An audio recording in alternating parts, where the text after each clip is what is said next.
अस्सलामुअलैकुम। Maths and NTS tricks में आपको खुशामदीद कहते हैं। तो आज बहुत ही इंपॉर्टेंट एमसीक्यूज आपके साथ शेयर करेंगे आने वाले ईटा एनटीएस एसटीएस टेस्ट वगैरह के लिए, टीचिंग पोस्टों के लिए। तो चलो स्टार्ट कर लेते हैं। यहाँ पर जो पहला एमसीक्यूज है हमारे पास, a sphere is a 3 dimension solid object, it has 6 surfaces, 12 edges and 8 vertices. और इस तरह 0 सर्फेसेज, 0 एजेस, 1 वर्टेक्स, 0 सरफेस होंगे, 0 एजेस होंगे और ये 0 वर्टेक्स होंगे, या एक सरफेस होगा, 0 एजेस और ये।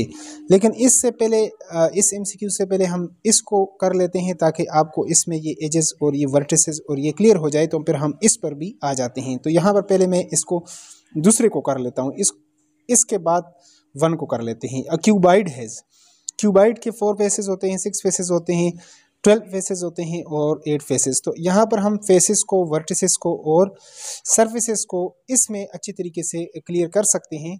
तो फिर उसके बाद हम इसको कर लेते हैं। तो यहाँ पर आपने देखना है क्यूबाइड। देखिए एक क्यूबाइड, अगर ये मैं आपके पास एक रेजर ये लूँ तो ये आपके पास यहाँ पर पहले फेसेस की बात कर लेते हैं। यहाँ पर ये देखें 1 फेस, और यहाँ पर ये दूसरा, ये आपके पास ये तीसरा, ये चौथा और ये 5वां और ये छठा। ये आपके पास कितने, ये आपके पास एक क्यूबाइड है। यानी क्यूबाइड का मतलब यहाँ पर एक क्यूब है, एक क्यूबाइड है। यहाँ पे चलो मैं ड्रा भी कर लेता हूँ इसको। अगर यहाँ पर अगर आप स्क्वायर ले लें, एक स्क्वायर को जब आप लेते हैं, यानी 6 इसमें आपके पास फेसेस, यहाँ पर इस तरह ये आपके पास क्यूब है। और क्यूबाइड कैसे बनेगा, यहाँ पर टोटल यानी जितने भी सरफेसेस बनते हैं 6 फेसेस, यहाँ पर जिस तरह यहाँ पर मैंने 6 फेसेस इसमें बताए हैं, तो इसमें भी 6 फेसेस है। लेकिन ये यहाँ पर ये सिर्फ है, ये जो फेसेस की लेंथ वेड्थ है ये बराबर है। और अगर यही हमारे पास इसमें आ जाए रेक्टेंगल केस में, तो फिर क्या होगा, फिर इसको हम क्यूब नहीं कहेंगे बल्कि क्या कहेंगे, इसको क्यूबाइड कहेंगे। यानी क्यूब उसकी तरह, यानी ठीक है। यहाँ पर ये हमारे पास इस तरह एक डब्बा सा यानी बन जाता है, आपको दिखा भी देते हैं।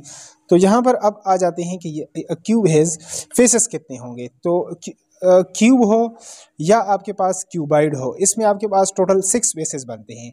फेसेस के अलावा हम बात कर लेते हैं यहाँ पर एजिस की, क्योंकि ऊपर बात हो रही है एजिस की, वर्टिसेस की। सरफेसेस को तो आप समझ गए, ये आपके पास जो फ्लैट सरफेस है उसको आप सरफेस यानी कहते हैं।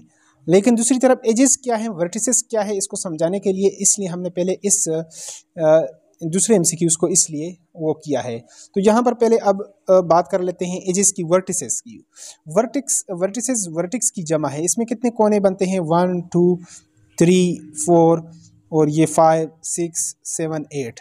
यानी इसमें आपके पास जो यहाँ पर था क्यूबाइड, इसमें फेसेस कितने थे, इसमें फेसेस आपके पास 6 है, नंबर ऑफ फेसेस, ठीक है। और इसी तरह अगर वर्टिसेस को हम देख लें, वर्टेक्स से हैं जो कोने हैं, तो यहाँ पर आपने देख लिया इसके कितने कोने हैं, ये 4 ये और 4 ये, 8 ये बन जाते हैं, 6 8।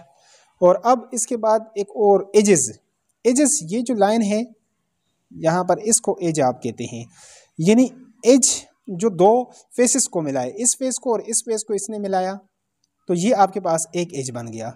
और अब यहाँ पर इसको और इसको ये मिलाता है, तो ये आपके पास दूसरा एज हो गया, ये आपके पास। तो टोटल इस तरह कितने एजेस आप बन सकते हैं आपके पास, यानी 1 2 3, यहाँ पर ये 4, ये तो 4 ये हो गए, और यहाँ पर 1 ये इन दोनों को मिला रहा है, ये वाला इन दोनों को मिला रहा है, ये इसको मिला रहा है, ये 8 हो गए, और 4 ये भी हैं, 1 2 3 ये 4, तो ये 4 ये। तो टोटल कितने आपके पास इस तरह एजेस, नंबर ऑफ वर्टिसेस और नंबर ऑफ एजेस, ये टोटल आपके पास 12 आ जाते हैं। ये क्यूब में भी और क्यूबाइड में भी अगर इसको टोटल 1 यानी 2 इस सब की गिनती कर लें, तो ये आपके पास एजेस जो हैं ये 12 बनती हैं। तो अब आप इसको समझ गए हैं यहाँ पर इस एमसीक्यूज़ को। तो अब हम दूसरे एमसीक्यूज़ की तरफ, यहाँ पर अब जो पहला एमसीक्यूज़ था उसको भी, तो क्यूबाइड हैज़, इसमें कितने फेसेस होते हैं, तो मैंने आपको बता दिया कि इसमें टोटल 6 फेसेस आपके पास बनती हैं। फ्लैट सरफेसेस उसको आप फेसेस कहते हैं। जबकि दूसरी तरफ अगर आप देख लें अब इसको स्फीयर, अब स्फीयर क्या है, एक तो दायरा है आपके पास, सर्कल है। सर्कल यहाँ पर अलग चीज़ है और यहाँ पर जो आपके पास दूसरा है, यहाँ पर इसकी तरफ आते हैं। स्फीयर ये है आपके पास बेसिकली, और लुढ़कने वाली चीज़ यानी जिसको आप लुढ़क सके उसको स्फीयर कहते हैं।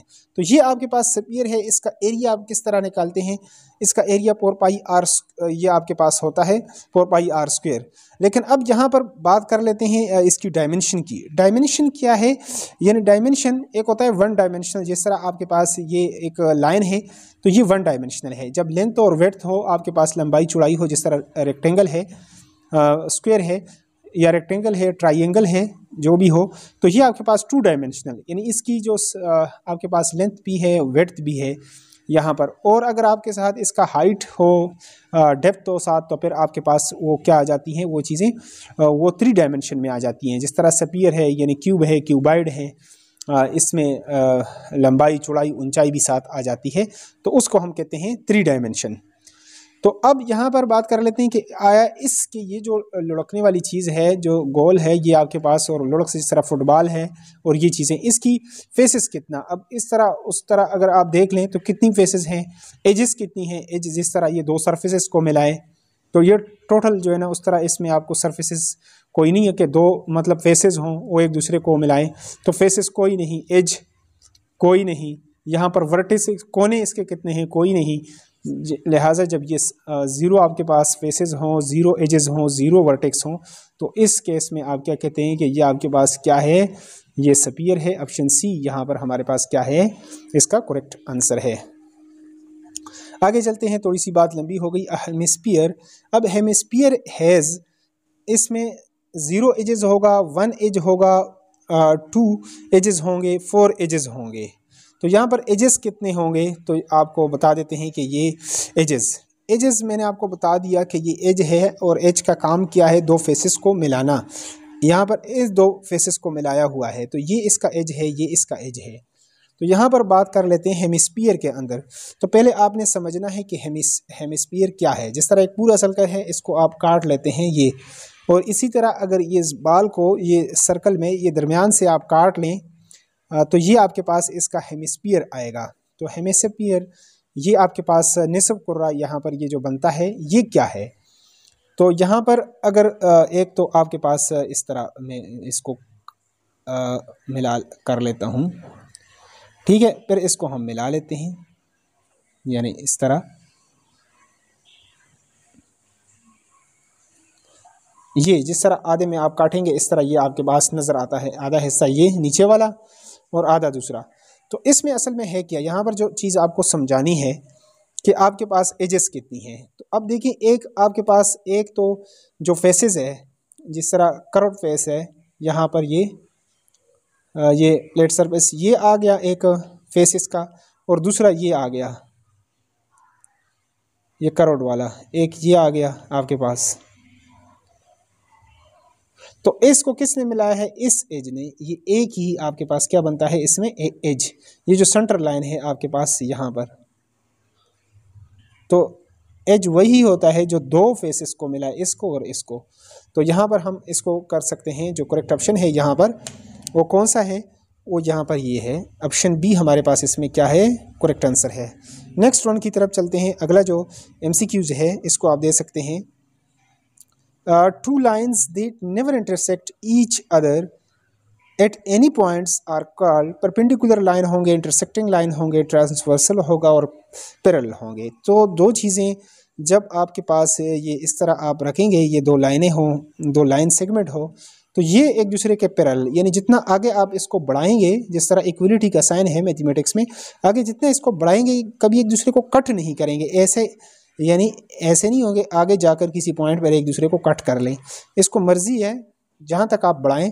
तो ऐसी लाइनों को हम क्या कहते हैं, पैरेलल लाइंस, जो एक दूसरे को कट ना करें। 2 lines that never intersect, जो कभी एक दूसरे को इंटरसेक्ट ना करें, वो आपके पास मुतवाजी लाइनें हैं, खतूत हैं।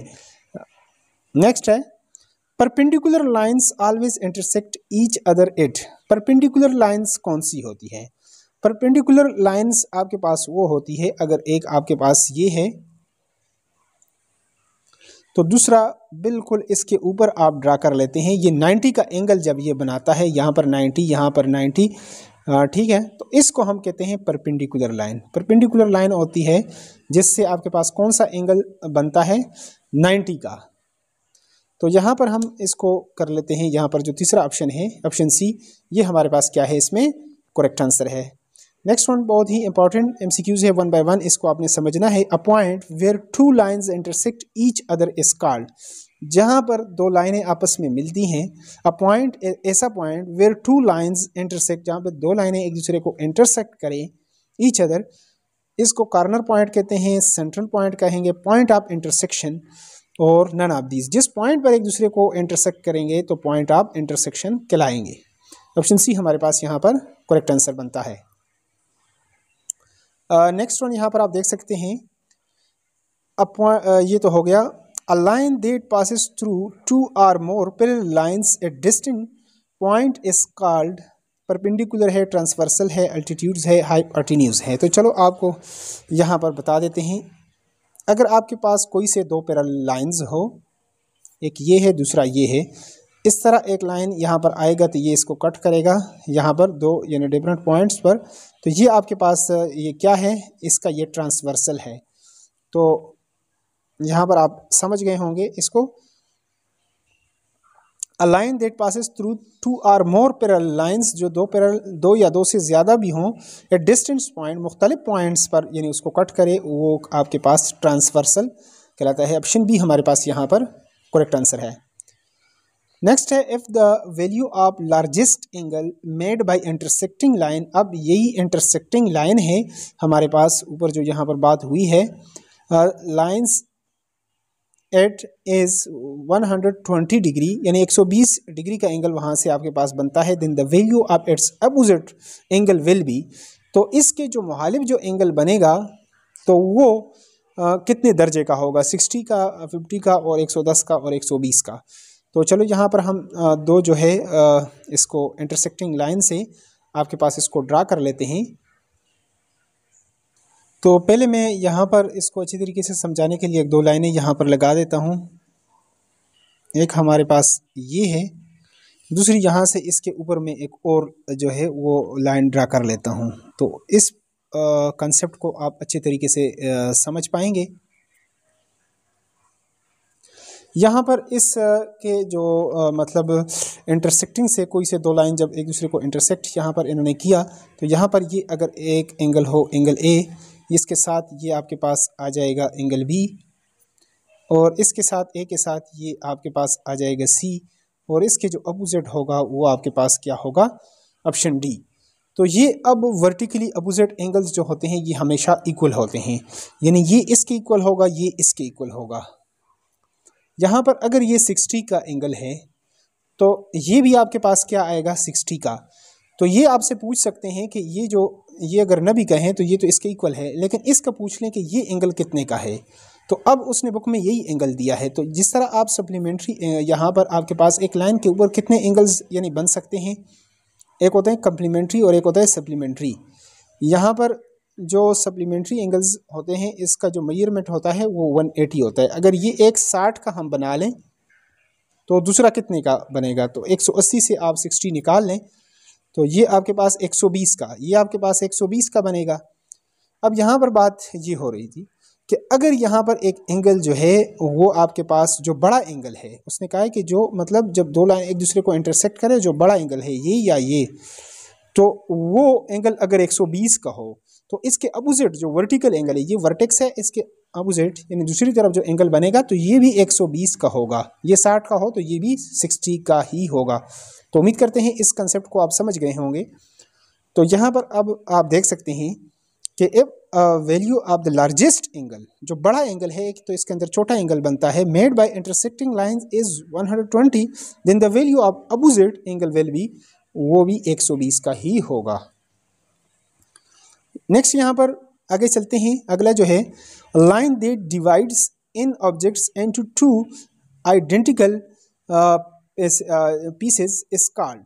बिल्कुल हूबहू उसी तरह उसको काट के जिस तरह तितली का पर है उसके ऊपर वो बिल्कुल आ सकता है, तो इसको क्या कहते हैं, लाइन, एक ऐसी लाइन दैट डिवाइड्स जिस तरह सेंटर में से बिल्कुल ठीक है, जिस तरह ये सेंटर लाइन है यहाँ पर, ठीक है, अगर ये बुक इसके ऊपर आप रखेंगे बिल्कुल हूबहू उसके ऊपर आइडेंटिकली सेम आ जाएगा, ये पेज इसके ऊपर बिल्कुल बराबर आ जाएगा।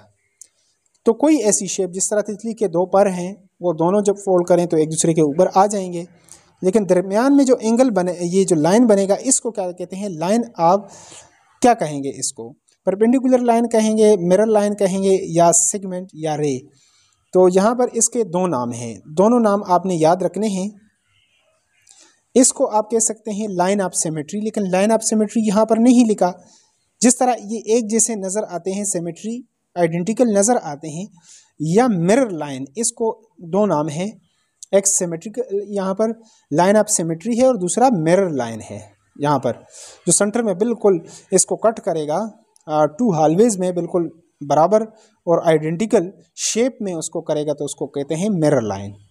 नेक्स्ट है number of times a shape looks the same in one full turn is called. अब यहाँ पर अगर आपके पास ठीक है कोई सा इस तरह कोई शेप है, उसको आप घुमाएं 90 के एंगल्स पर तो फिर भी ये ऐसा नज़र आएगा, फिर आप तो फिर भी ऐसे एक मुकम्मल रोटेशन में कितनी बार, मतलब कंप्लीट रोटेशन 360 का है।